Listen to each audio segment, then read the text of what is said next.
বুড়ির কথাই ছিল রাগ আর অসন্তোষের ছাপ। হযরত ওমর আবার তাকে জিজ্ঞাসা করলেন, বুড়িমা, ওমরের উপর তোমার তো রাগ কেন? বুড়ি চেঁচিয়ে জবাব দেয়, রাগ হবে না কেন? এই যে সে খলিফা হয়েছে, তো আমায় কি একটা পয়সাও দিয়েছে? নাকি কোনোদিন আমার খোঁজ খবর নিয়েছে যে আমি কি হালতে আছি? ও মানুষ না। হযরত ওমর বুড়ির কথা শুনে বড়ই চিন্তিত হলেন।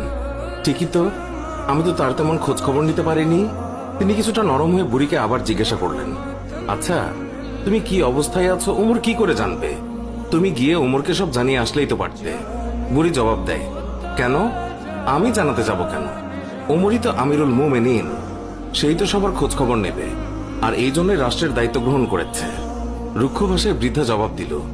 হযরত ওমর শান্তভাবে আবারও বললেন, আচ্ছা, ওমর খলিফা হওয়ার পর তুমি যে কষ্ট পেয়েছো, সেই কষ্টের বিনিময়ে তুমি কত টাকা পেলে ওমরকে মাফ করে দেবে?